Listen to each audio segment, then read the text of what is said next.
ಗುರುಗಳೇ ಮಾತಂಗಿ ಅನ್ನೋ ದೇವಿಗೂ ನಾನು ಎಲ್ಲೂ ಕೇಳಿಲ್ಲ. ಈ ದೇವಿನ ನಂಬಿ ಸರಸ್ವತಿ ಒಲಿದು ಬರುತ್ತಾಳೆ.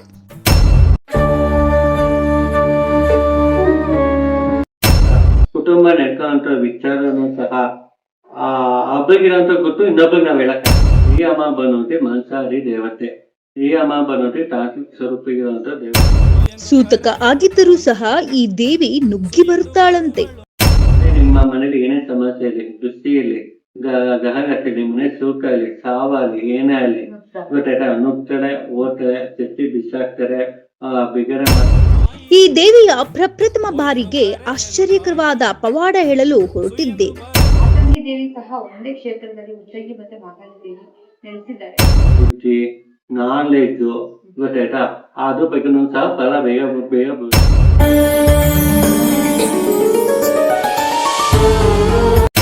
ರಾತ್ರಿ ಸಂಚಾರ, ಮ್ಯಾಜಿಕ್, ಯಮಚಾರ, ಕೈಚಳಕಗಳು, ರಟನಗಳು ಏನೇ ಇದು ಅಂತ ಖಂಡಿತ ಸಹ ಫಲ. ಈ ದೇವಿಗೆ ನೀವೇ ನೇರವಾಗಿ ಹೋಗಿ ಪೂಜೆ ಮಾಡಬಹುದಂತೆ. ಮನೆಯಲ್ಲಿ ಮಣ್ಣು ತರಿಸ್ತೀವಿ, ಮನೆಯಿಂದ ಹೊರಡೋದು ಮಣ್ಣು ತರಿಸ್ತೀವಿ, ಆ ಪೂಜೆ ಭಾಗ್ಯ ಮಾಡ್ತೀವಿ. ಆ ಪೂಜೆಯಲ್ಲಿ ಆ ಮಣ್ಣು ಹಾಕ್ತೀವಿ.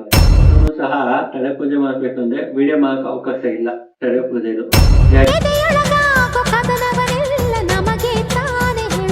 ಫೋಟೋ ಇಕ್ಕುತ್ತೆ ಆರಾಧನೆ ಮಾಡ್ತೀನಿ ಅನ್ನೋದು ದಯವಿಟ್ಟು ಅದು ಅವಕಾಶ ಅನ್ನೋದು ಇಲ್ಲ. ನೀವು ನೋಡ್ತಾ ಇದ್ದೀರಾ V1 ಸುದ್ದಿವಾಹಿನಿ. ಮಾತಂಗಿ ಒಬ್ಬ ಹಿಂದೂ ದೇವತೆ. ಆಕೆ 10 ತಾಂತ್ರಿಕ ದೇವತೆಗಳಲ್ಲಿ ಒಬ್ಬಳು.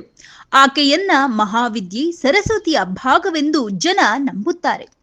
ಆಕೆಯ ಆರಾಧನೆಯಿಂದ ಎದುರಾಳಿಯನ್ನ ನಿಯಂತ್ರಿಸುವ ಅತಿಮಾನುಷ ಶಕ್ತಿ ದೊರೆಯುತ್ತದೆ ಎಂದು ತಾಂತ್ರಿಕರು ನಂಬುತ್ತಾರೆ. ಮಾತಂಗಿ ಉಚ್ಚಾರ, ಸಂಗೀತ, ಸಾಹಿತ್ಯ ವಿದ್ಯೆಗಳ ಅಧಿದೇವತೆ. ಆಕೆಯ ಆರಾಧನೆಯಿಂದ ಅಪಾರವಾದ ಜ್ಞಾನ ಸಿಗುತ್ತದೆ ಎಂದೂ ನಂಬುತ್ತಾರೆ. ಬುದ್ಧಿ, ಶಕ್ತಿ, ಸಾಹಿತ್ಯ ಮತ್ತು ಅತಿಮಾನುಷ ಶಕ್ತಿಗಳ ದೇವಿ ಇವಳು. 19ನೇ ಶತಮಾನದ ಮಾತಂಗಿಯ ಶಿಲಾಚಿತ್ರ. ಇಲ್ಲಿ ಈಕೆಯನ್ನು ಕತ್ತಿ, ಗುರಾಣಿ, ನೇಣುಕುಣಿಕೆ ಮತ್ತು ಚಾಟಿಯೊಂದಿಗೆ ಚಿತ್ರಿಸಲಾಗಿದೆ. ರಾಜ ಮಾತಂಗಿ, ಮಂತ್ರಿಣಿ ದೇವಿ, ಮಹಾವಿದ್ಯಾ ದೇವಿ, ಪಾರ್ವತಿ, ಪರ್ವತಗಳಲ್ಲಿ ಮತ್ತು ಮಾತುಗಳಲ್ಲಿ ಮಾತಂಗನಾಗಿ ಶಿವ. ಮಾತಂಗಿಯು ಸಾಮಾನ್ಯವಾಗಿ ಮಾಲಿನ್ಯ, ಅಶುಭತೆ ಮತ್ತು ಹಿಂದೂ ಸಮಾಜದ ಚೌಕಟ್ಟಿನೊಂದಿಗೆ ಸಂಬಂಧಿಸಿದೆ. ಇದು ಅವಳ ಅತ್ಯಂತ ಜನಪ್ರಿಯ ರೂಪದಲ್ಲಿ ಮೂರ್ತವಾಗಿದೆ. ಅವಳನ್ನ ಉಚ್ಚಿಷ್ಟ ಚಾಂಡಾಲಿನಿ ಅಥವಾ ಉಚ್ಚಿಷ್ಟ ಮಾತಂಗಿನಿ ಎಂದು ಕರೆಯಲಾಗುತ್ತದೆ. ಆಕೆಯನ್ನ ಬಹಿಷ್ಕೃತೆ ಎಂದು ವರ್ಣಿಸಲಾಗಿದೆ ಮತ್ತು ಉಳಿದ ಅಥವಾ ಬೇರೆಯವರು ಅರ್ಧ ತಿಂದ ಆಹಾರವನ್ನ ಇಲ್ಲಿ ಕೊಡಲಾಗುತ್ತದೆ. ತೊಳೆಯದ ಕೈಗಳಿಂದ ಅಥವಾ ತಿಂದ ಎಂಜಲು ಆಹಾರವನ್ನ ಈಕೆಗೆ ನೀಡಲಾಗುತ್ತದೆ. ಇವೆರಡರನ್ನು ಶಾಸ್ತ್ರೀಯ ಹಿಂದೂ ಧರ್ಮದಲ್ಲಿ ಅಶುದ್ಧವೆಂದು ಪರಿಗಣಿಸಲಾಗಿದೆ. ಮಾತಂಗಿಯನ್ನ ಪಚ್ಚೆ ಹಸಿರು ಬಣ್ಣದಲ್ಲಿ ಪ್ರತಿನಿಧಿಸಲಾಗುತ್ತದೆ. ಉಚ್ಚಿಷ್ಟ ಮಾತಂಗನಿಯು ಗಲ್ಲು ಕುಣಿಕೆ, ಕತ್ತಿ, ಮೇಕೆ ಮತ್ತು ದಂಡವನ್ನ ಹೊತ್ತುಕೊಂಡಿದ್ದಾಳೆ. ಅವಳ ಇತರ ಪ್ರಸಿದ್ಧ ರೂಪವಾದ ರಾಜ ಮಾತಂಗಿ ವೀಣೆಯನ್ನ ನುಡಿಸುತ್ತಾಳೆ ಮತ್ತು ಸಾಮಾನ್ಯವಾಗಿ ಗಿಳಿಯೊಂದಿಗೆ ಚಿತ್ರಿಸಲ್ಪಡುತ್ತಾಳೆ. ಎಷ್ಟೇ ಓದಿದ್ದರೂ ಮರು. ಇದರ ಹತ್ತಿರ ಬನ್ನಿ, ಸರಸ್ವತಿಯು ನಿಮ್ಮ ಜೊತೆನೆ ಇರುತ್ತಾಳೆ. ಎಷ್ಟು ಜನಗಳಿಗೆ ಗೊತ್ತಿಲ್ಲ ಈ ದೇವಿಯನ್ನ ಆರಾಧನೆ ಮಾಡಿದರೆ ಸರಸ್ವತಿ ಒಲಿದು ಬರುತ್ತಾಳೆ ಎಂಬುದು. ಈ ಮುಖೇನ ತಿಳಿದುಕೊಂಡು ಕ್ಷೇತ್ರಕ್ಕೆ ಆಗಮಿಸಿ ರಾಜ ಮಾತಂಗಿ ದೇವಿಯ ದರ್ಶನ ಪಡೆದು ನಿಮ್ಮ ಜೀವನವನ್ನ ರೂಪಿಸಿಕೊಳ್ಳಿ. ಕ್ಷೇತ್ರಕ್ಕೆ ಭೇಟಿ ನೀಡಬೇಕೆಂದರೆ ಮಂಗಳವಾರ, ಶುಕ್ರವಾರ, ಭಾನುವಾರ, ಅಮಾವಾಸ್ಯೆ, ಹುಣ್ಣಿಮೆ ದಿನದಂದು ದೇವಿಯ ದರ್ಶನವಿರುತ್ತದೆ. ವಿಶೇಷ ಪೂಜೆ ಕೂಡ ಇರುತ್ತದೆ. ತಾಯಿಯ ಮುಂದೆ ಯಾರೇ ತಡೆ ನಿವಾರಣೆ ಮಾಡಿಸಿದರೆ ತಾಯಿ ನುಗ್ಗಿ ಬರುತ್ತಾಳೆ. ಯಾವುದೇ ಸಾವಾಗಿರಲಿ, ಯಾವುದೇ ಅಂಟುಮುಟ್ಟು ಸೂಕ್ತವಾಗಿರಲಿ, ದೇವಿ ನುಗ್ಗಿ ಬರುತ್ತಾಳೆ. ಒಂದು ಸಾರಿ ಈ ಕ್ಷೇತ್ರಕ್ಕೆ ಭೇಟಿ ನೀಡಿ. ಸ್ಥಳ: ಶ್ರೀ ಪವಿತ್ರ ಕ್ಷೇತ್ರ ಶ್ರೀ ರಾಜಮಾತಾ ಉಚ್ಚಂಗಿ ದೇವಿ ಮತ್ತು ಮಾತಂಗಿ ದೇವಿ ದೇವಸ್ಥಾನ, ಮಲ್ಲಸಂದ್ರ, ಗುಟ್ಟೆ ಪೈಪ್ಲೈನ್ ರಸ್ತೆ, ಟಿ ದಾಸರಹಳ್ಳಿ, ಬೆಂಗಳೂರು. ನಮಸ್ತೆ ವೀಕ್ಷಕರೇ, ಮತ್ತೊಮ್ಮೆ ನಮ್ಮ ಕಾರ್ಯಕ್ರಮ ಸ್ವಾಗತ ಹೇಳ್ತಾ, ಉಚ್ಚಂಗಿ ದೇವಿ ಬಗ್ಗೆ ನಾವು ಈಗಾಗಲೇ ತಿಳಿದುಕೊಟ್ವಿ. ಮಾತಂಗಿ ದೇವಿ ಸಹ ಒಂದೇ ಕ್ಷೇತ್ರದಲ್ಲಿ ಉಚ್ಚಂಗಿ ಮತ್ತೆ ಮಾತಂಗಿ ದೇವಿ ನೆಲೆಸಿದ್ದಾರೆ. ತುಂಬಾನೇ ವಿಶೇಷತೆ ನಡೆಯುತ್ತಿದೆ. ಯಾವ ತರ ನಡೆಯುತ್ತೆ ಮಾತಂಗಿ ದೇವಿ ಬಗ್ಗೆ ನಾವು ಕೇಳೋಣ. ನಮಸ್ತೆ ಗುರುಗಳೇ, ಮಾತಂಗಿ ಅನ್ನೋ ದೇವಿಗೂ ನಾನು ಎಲ್ಲೂ ಕೇಳಿಲ್ಲ. ಜೊತೆಗೆ ನಮ್ಮ ಬೆಂಗಳೂರಲ್ಲಿ ನಾನು ಕೇಳಿರೋ ಸಂಸ್ಥೆ. ಇವಾಗ ಮಾತಂಗಿ ದೇವಿ ಬಗ್ಗೆ ಹೇಳೋದಾದ್ರೆ ಅವರು ಯಾವ ತರ ಬರ್ತಾರೆ, ಯಾವ ತರ ಕೆಲಸ ಕಾರ್ಯಗಳು ಮಾಡ್ಕೊಡ್ತಾರೆ ಅನ್ನೋ ಬಗ್ಗೆ ತಿಳ್ಸ್ಕೊಡಿ. ಮಾತಂಗಿ ದೇವಿ ಬಂದ್ಬಿಟ್ಟು ದಶಮಹಾವಿದ್ಯೆಯಲ್ಲಿ ಮಾತಂಗಿ ದೇವಿ ಅಂತ ಬರುತ್ತೆ ಅಮ್ಮ. 10 ಇದರಲ್ಲಿ 9ನೇದು ಮಾತಂಗಿ ದೇವಿ ಬರುತ್ತೆ. ಈ ಅಮ್ಮ ಬಂದು ತುಂಬಾ ವೃದ್ಧ ಆಗಿರೋಂಥದ್ದು. ಈ ಅಮ್ಮಂಗೆ ತುಂಬಾ ವೇರು. ಯಾಕೋಸ್ಕರ ಅಂದ್ರೆ ಈ ಅಮ್ಮ ಪೂಜೆ ಪುನಸ್ಕಾರ ವಿಗ್ರಹ ಇಕ್ಕುತ್ತೆ, ಅಭಿಷೇಕ ಮಾಡ್ಬೇಕು, ಆರಾಧನೆ ಮಾಡ್ಬೇಕು ಅನ್ನೋದು ಆ ತರ ಪದ್ಧತಿ ಅನ್ನೋದು ಯಾವುದೇ ಕಾರಣಕ್ಕೂ ಸಹ ಇಲ್ಲ.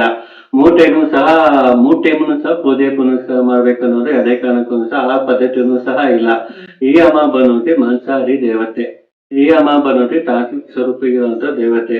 ಈ ಅಮ್ಮ ಬಂದ್ಬಿಟ್ಟು ವಿದ್ಯೆ ಅನ್ನೋದು ಒಂದೇ ವಿದ್ಯೆ ಬರಲ್ಲ, 108 ವಿದ್ಯೆಗಳು ಬರುತ್ತೆ. ಅಂದ್ರೆ ವಿದ್ಯೆ, ಬುದ್ಧಿ, ನಾಲೆಡ್ಜ್ ಗೊತ್ತಾಯ್ತಾ, ಅದ್ರ ಬಗ್ಗೆನೂ ಸಹ ಫಲ ಬೇಗ ಬರುತ್ತೆ. ಆಮೇಲೆ ನಂತರ ಗ್ರಹಗತಿಗಳು ಯಾವ್ದವ್ರು ಆರಾಧನೆ ಮಾಡಿ ಬೇಗನೆ ಒಳಿತದೆ, ಅದ್ರ ಪ್ರಕಾರ ಐತೆ. ಅದಕ್ಕೆ ಸಂಬಂಧ ಬಿಟ್ಟಿರುವಂತ ವಿಚಾರನು ಸಹ ಮಾತಂಗಮ್ಮಟ ಬಂದನು ಸಹ ಆರಾಧನೆ ಮಾಡಿ ಅಂದ್ರೆ ಖಂಡಿತನು ಸಹ ಬೇಗನೂ ಸಹ ಫಲ ಸಿಗುತ್ತೆ. ಆಯ್ತಾ. ಆಮೇಲೆ ನಂತರ ಇವಾಗ ತಡೆ ಪೂಜೆ ಅನ್ನೋದು ನಾವು ಮಾಡ್ತೀವಿ. ಈ ತಡೆ ಪೂಜೆ ಅನ್ನೋದು ಒಂಥರದಲ್ಲ ನಾವು ಮಾಡೋದು, ಸಾಕಷ್ಟು ತರದ್ದು ಪೂಜೆಗಳು ನಾನಾ ರೀತಿಯೂ ಸಹ ಬರುತ್ತೆ.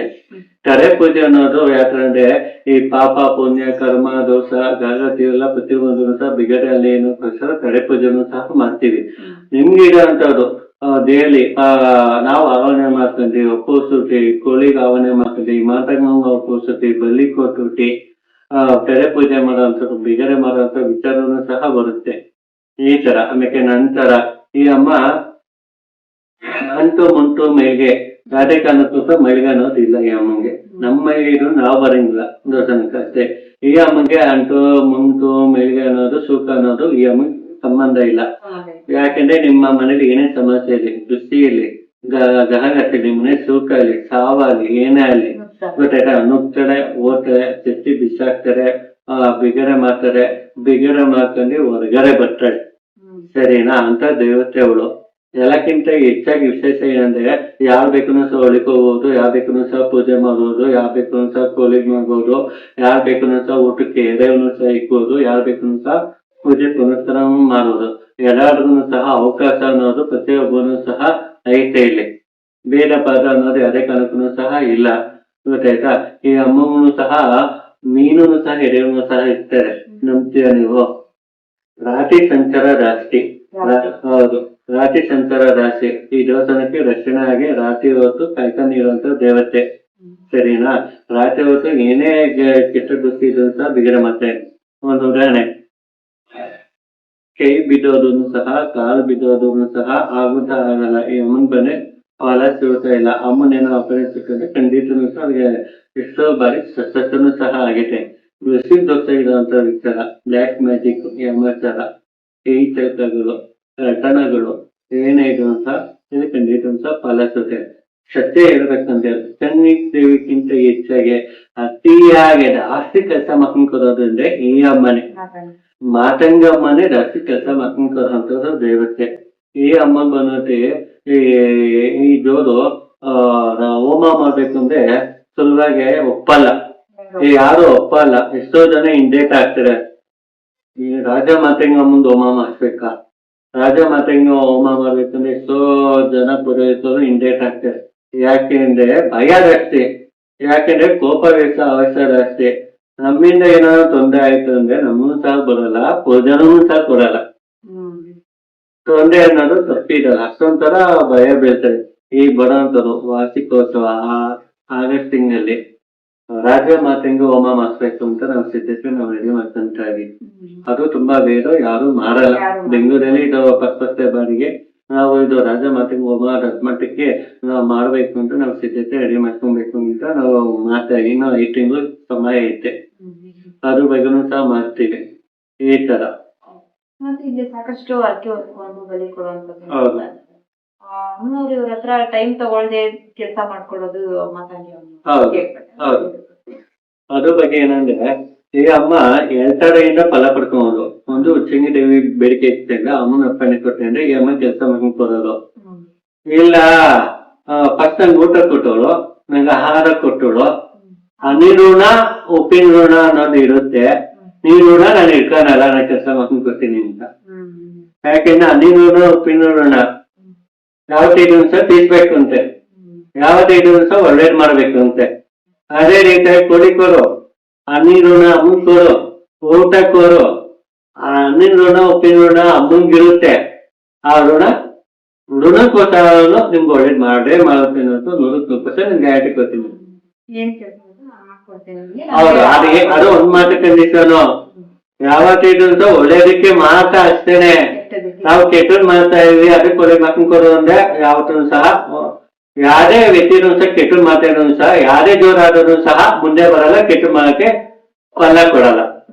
ಎಷ್ಟೋ ಜನ ಇವಾಗ ನರಳ್ತಿರೋದೇ ಫಸ್ಟ್ ಮಾಟ ಮಾಡೋದು. ಹೌದು ಆ ವಿಚಾರಕ್ಕೆ ತುಂಬಾ ನರಳ್ತಿದ್ದಾರೆ. ಮೇಡಮ್, ಮಾತಾಡಂತ ಅಂದ್ರೆ ಗೂಗಲ್ ಚೆಕ್ ಮಾಡಿ ಸಾಕು ಮೇಡಮ್. ಈ ಅಮ್ಮನೆ ಫಸ್ಟ್ ಆದ್ಯತೆ ಮುಂದೆ ಬರೋದು. ಯಾಕಂದ್ರೆ ಮಾತಂಗಿ ದೇವಿ ಸರಿ ಅಂತ ಗೂಗಲ್ ಚೆಕ್ ಮಾಡಿದ್ರೆ ಸಾಕು, ಈ ಸರಿ ಸಂಪೂರ್ಣ ಬರುತ್ತೆ. ಅದ್ರ ಬಗ್ಗೆ ಸಂಪೂರ್ಣ ಅರ್ಥ ಮಾಡ್ಕೊಂಡ್ರೆ ಈ ಅಮ್ಮನೆ ಎತ್ತಿಗೆ ಕೈ ಯಾವ ತರ ಮಾತಾಡ ಬಿಗರ ಮಾಡೋಂಥದ್ದು, ಕಿಟ್ ಬಿಸಾಕುವಂಥದ್ದು, ಬಿಗರ ಮಾಡೋಂಥ ದೇವತೆ ಎತ್ತಿಗೆ ಕೈ. ಭಕ್ತಾದಿಗಳು ಯಾವ ತರ ಪೂಜೆ ನಡೆಯುತ್ತೆ ಅಂದ್ರೆ ಆ ತರ ತುಂಬಾ ಕ್ರಿಟಿಕಲ್ ಸಮಸ್ಯೆ ಇರೋಂತಾರೆ ಬರ್ತಾರೆ. ಯಾರೇ ಬಂದ್ರು ಸಹ ತಡೆ ಪೂಜೆ ಮಾಡ್ಬೇಕಂದ್ರೆ ವಿಡಿಯೋ ಮಾಡಕ್ ಅವಕಾಶ ಇಲ್ಲ ತಡೆ ಪೂಜೆದು. ಯಾಕೆಂದ್ರೆ ನಮ್ಮ ಹತ್ರ ಬರುವಂತದ್ದು ಗಾಳಿ ಸೊಕ್ಕಂಗಿರುತ್ತೆ, ಗೊತ್ತಾಯ್ತಾ. ಆಮೇಲೆ ಅಂತ ಆರೋಗ್ಯ ಸಮಸ್ಯೆ ಇರುತ್ತೆ, ಇಡೀ ಕುಟುಂಬನೇ ನಡ್ಕೊಂತಾರೆ, ಗೊತ್ತಾಯ್ತಾ. ಕುಟುಂಬ ನಡ್ಕೊಂತ ವಿಚಾರನು ಸಹ ಒಬ್ಬರಿಗಿರೋಂಥ ಗೊತ್ತು, ಇನ್ನೊಬ್ರಿಗೆ ನಾವ್ ಹೇಳಕ್ಕಾಗಲ್ಲ. ಒಬ್ಬರಿಗಿರೋಂಥ ರಹಸ್ಯ ಇನ್ನೊಬ್ರಿಗೆ ಹೇಳಕ್ಕಾಗಲ್ಲ. ಯಾಕಂದ್ರೆ ಉಡಿಯೋ ಬೆಂಕಿ ತುಪ್ಪ ಸುದಂಗ ಆಗುತ್ತೆ. ಎಲ್ಲಾನು ಸಹ ಕುಟುಂಬನೇ ಪರಿಚಯ ಇರುತ್ತೆ. ಅದು ಉಡಿಯೋ ಬೆಂಕಿ ನಮ್ ತುಪ್ಪ ಸುರಿಯಲ್ಲ, ಏನಿಲ್ಲ. ಅತಿಯಾಗಿ ನಂಬಿಕೆ ಇಟ್ಕೊಂಡು ಬರುವಂತ ಎಷ್ಟೋ ಜನಕ್ಕೆ ಒಳ್ಳೇದಾಯ್ತು. ಎಷ್ಟೋ ಜನ ನಮ್ಗಿದ್ದಾರೆ, ನಮ್ ಬರ್ತಿರೋದು ಎಷ್ಟೋ ಜನ ತುಂಬಾ ದೂರದಿಂದ ಬರೋದು ಹೆಚ್ಚಿನ ಜಾಸ್ತಿ ಸಂಖ್ಯೆ ನಮ್ಗೆ.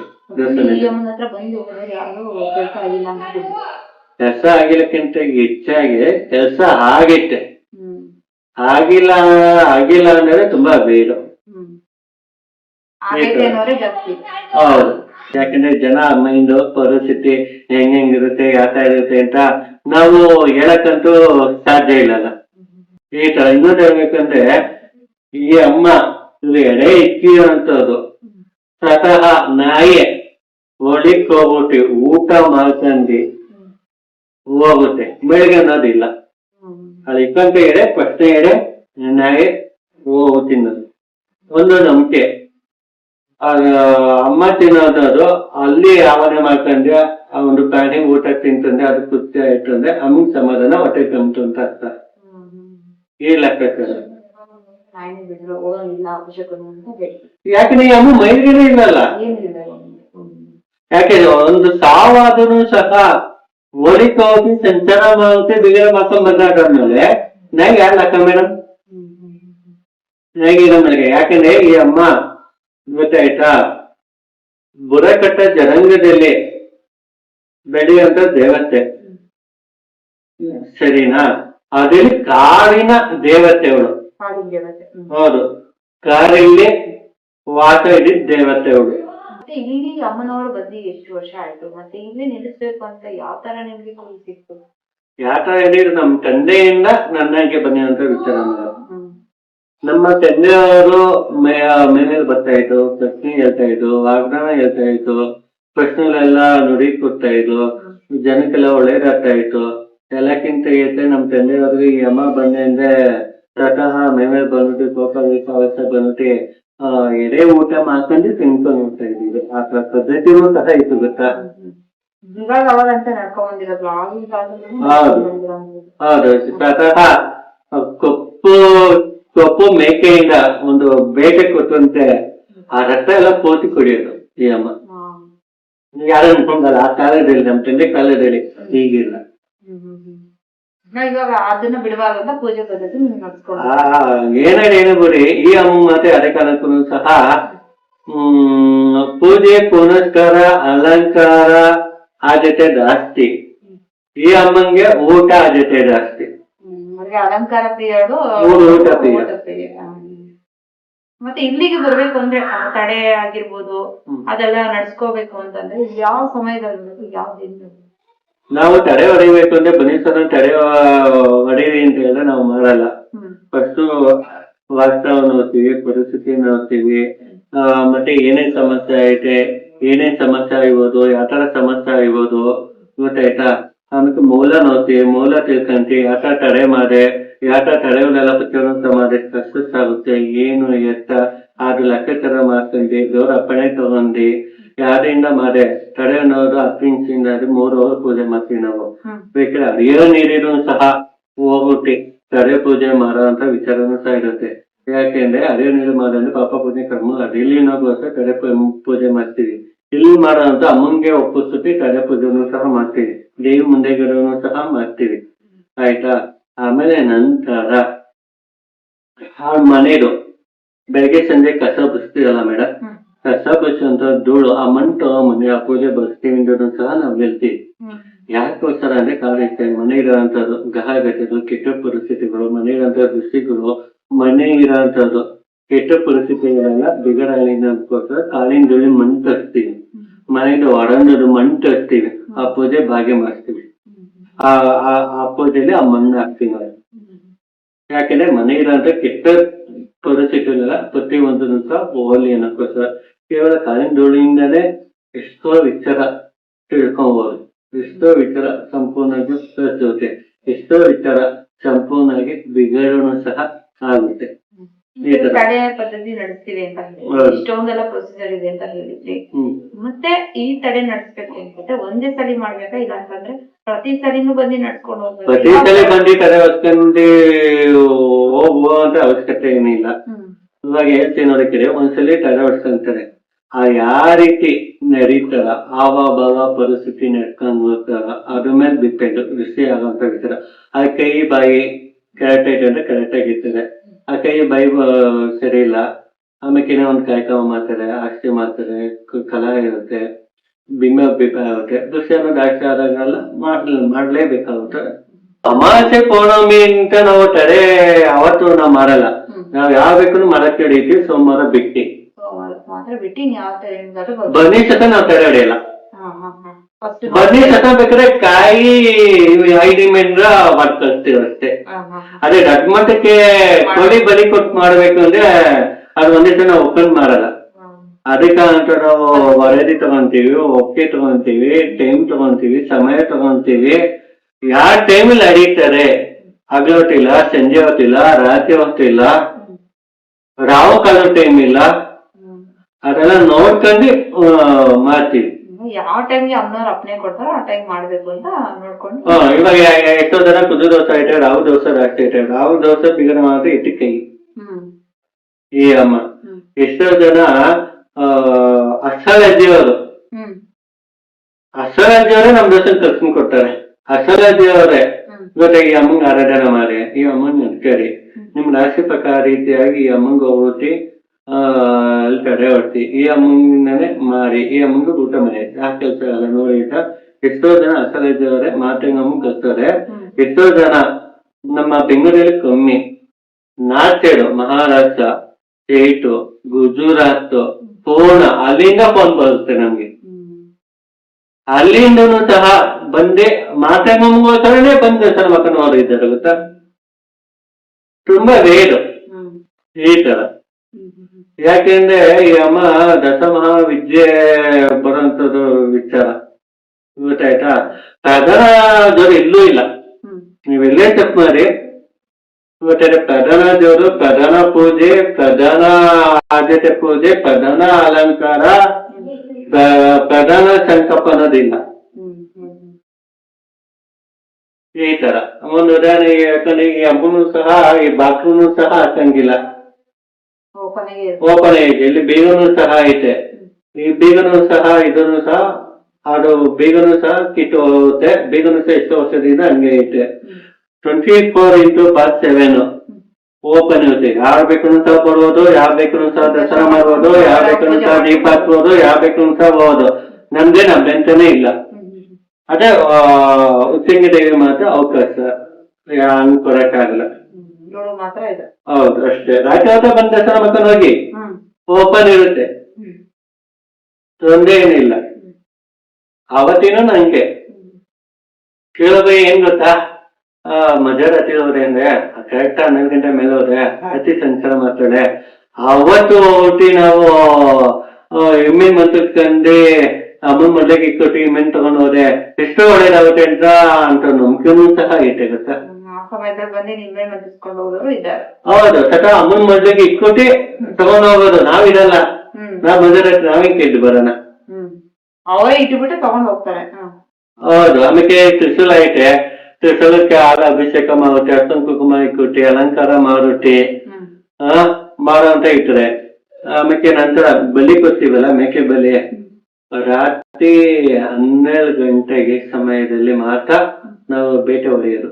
12 ಗಂಟೆ ಮೇಲೆ ಬೇಟೆ ಹೊಡೆಯೋದು, ಹಗಲು ಬೇಟೆ ಹೊಡೆಯಲ್ಲ ನಾವು. ಹೌದು ನಿಜ. ರಾತ್ರಿ ಹೊತ್ತೇ ಹೆಚ್ಚಿನ ಜಾಸ್ತಿ ಕೆಲಸ ಜಾಸ್ತಿ ಮಾಡ್ಕೊಂಡು ಕೊಡೋರು.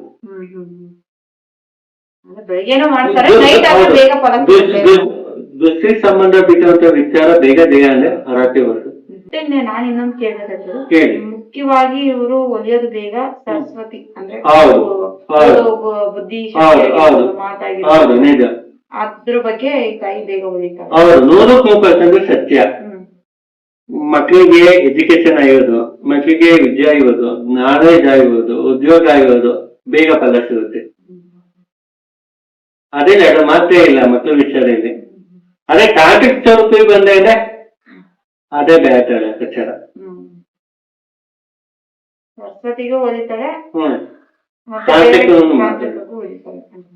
ಈ ತರ ಅಂದ್ರೆ ಏನ್ ಗೊತ್ತಾ ಮೇಡಮ್, ಇವಾಗ ಗೂಗಲ್ ಚೆಕ್ ಮಾಡಿ ಅಂದ್ರೆ ಈ 10 ಕೈಗೆ ಒಂದು ವೀಣೆ, ಗಿಣ್ಣೆ, ಕತ್ತಿ, ಈ ತರ ನಾನಾ ರೀತಿಯೂ ಸಹ ಇರುತ್ತೆ. ಆಟನೇ ವಿಗ್ರಹ ಆಟನೇ ಮೂತಿ ಕುಟ್ಟಿ ಪೂಜೆ ಮಾಡೋಕ್ಕಂತ ಎಲ್ಲೂ ಇಲ್ಲ, ಮಾಡಂಗಿಲ್ಲ. ಯಾಕೆ ಮನೆ ಜೋಡನು ಸಹ ಇಕ್ಕುಟ್ಟಿ ಪೂಜೆ ಮಾಡೋಕ್ಕೂ ಸಹ ಅಧಿಕಾರ ಇಲ್ಲ. ಮನೆ ಜೋಡನು ಸಹ ಆರಾಧನೆ ಮಾಡಂಗಿಲ್ಲ. ನಾವು ಸಹ ಈ ಅಮ್ಮಂಗ ಆರಾಧನೆ ಮಾಡ್ತೀವಿ, ಎಲ್ಲಕ್ಕಿಂತ ಹೆಚ್ಚಾಗಿ ಈ ಅಮ್ಮಂಗ ಆರಾಧನೆ ಮಾಡ್ತೀವಿ. ಅದೇ ಮನೇಲಿ ಆರಾಧನೆ ಮಾಡಲ್ಲ, ಮಾಡಂಗಿಲ್ಲ, ಅಧಿಕಾರವೂ ಸಹ ಇಲ್ಲ, ಸೂಕ್ತ ಇಲ್ಲ. ನೀನೆ ಬಂದು ಕೈ ಮುಕ್ಕೋಬೇಕು, ಹೋಗ್ಬೇಕು ಅಷ್ಟೇ. ಹೌದು, ಅಧಿಕಾರ ಇಲ್ಲ ಮೇಡಮ್. ಯಾವ ಮನೆಯವನು ಮಾತಂಗ ಅಮ್ಮಂದು ಜಪ ಮಾಡ್ತೀಯ ಜಪ ಮಾಡ್ರಿ, ಮಂತ್ರ ಹೇಳ್ತೀಯ ಮಂತ್ರ ಮಾಡಿ, ಫೋಟೋ ಇಕ್ಕುತ್ತಿ ಆರಾಧನೆ ಮಾಡ್ತೀನಿ ಅನ್ನೋದು ಮಾಡಿಟ್ಟು ಯಾವ್ದೋ ಅವಕಾಶ ಅನ್ನೋದು ಇಲ್ಲ. ಮನೆ ಒಳಗಡೆ ಅವಕಾಶ ಇಲ್ಲ. ಆ ಕಾರಣಕ್ಕೋಸ್ಕರ ತಾನೇ ಎಷ್ಟೋ ದೂರದಿಂದ ಇಲ್ಲಿಗೆ ಬರೋದು. ಇಲ್ಲಾಂದ್ರೆ ಫೋಟೋ ಮಾತ್ರ ಮನೇಲೆ ಇರ್ತದ. ಇಲ್ಲ, ಹೌದು, ಇದು ಈ ಪದ್ಧತಿ ಅನ್ನೋದು ನಿನ್ನೆ ಮೊನ್ನೆ ಅಂತಲ್ಲ, ಪುರಾತನ ಕಾಲದಿಂದ ಜಮಾನಿಂದನೂ ಸಹ ಐತೆ. ಆ ಕಾರಣಕ್ಕೋಸ್ಕರನೇ ಜನಕ್ಕೆ ಅರಿವು ಇಲ್ಲ. ಸತ್ಯನೇ, ಜನಕ್ಕೆ ಅರಿವು ಇಲ್ಲ. ಜನಕ್ಕೆ ಇದ್ರ ಬಗ್ಗೆ ಸತ್ಯ ಗೊತ್ತಿಲ್ಲ. ಅದ್ರ ಬಗ್ಗೆ ಮೂಲಭೂತ ಇದೆ, ಅದು ಎಲ್ಲೋ ಹೋಗ್ತಾ ಇರೋದು. ಒಟ್ನಲ್ಲಿ ತಾಯಿಗೆ ನಂಬಿಕೆ ಇಟ್ಕೊಂಡು ಬರ್ಬೇಕು, ಆ ತಾಯಿ ಕೆಲಸ ಮಾಡ್ಕೊಡ್ತಾಳೆ. ಹೌದು ನಿಜ. ಇಲ್ಲಿ ಯಾವ ಬೇಕಾದ್ರೂ ಬರ್ಬೋದು, ಯಾವ ಬೇಕಾದ್ರೂ ಸಹ ಬರೋದು, ಯಾವ ಬೇಕಾದ್ರೂ ಸಹ ಉಳಿಕೋಬಹುದು, ಕೈ ಮುಗಿಯೋದು, ಪೂಜೆ ಮಾಡ್ಬೋದು. ಅರ್ಚನೆ, ಸಂಕಲ್ಪ, ಪೂಜೆ, ಪುನಸ್ಕಾರ, ಒಲಿಕಿಡುವಂತದ್ದು ಪ್ರಧಾನ ದೇವರಿಗೆ. ಇಲ್ಲಿ ಉಚ್ಚಂಗಿ ದೇವಿ, ಮಾತಂಗಿ ದೇವಿ ಸಂಕಲ್ಪ ಮಾತ್ರ ಅಲ್ಲೇ ಪೂಜೆ ಮಾಡೋದು ನಾವು. ಆಯ್ತಾ? ಇಲ್ಲಿ ಬೇಟೆ ಪೂಜೆ ಮಾತ್ರ ನಾವು ಇಲ್ಲಿ ಪೂಜೆ ಮಾಡುವಂತದ್ದು ವಿಚಾರ ಅಷ್ಟೇ. ನಾವು ಇಲ್ಲಿ ಪ್ರತಿನಿತ್ಯನೂ ಸಹ ಇಲ್ಲಿ ಪೂಜೆ ಮಾಡ್ಬೇಕನ್ನೋದು ಏನಿಲ್ಲ. ನಾವು ದೀಪ ಹಚ್ತೀವಿ, ಬಿಡ್ತೀವಿ. ಇಷ್ಟೆಲ್ಲ ಮಾಹಿತಿ ಧನ್ಯವಾದಗಳು.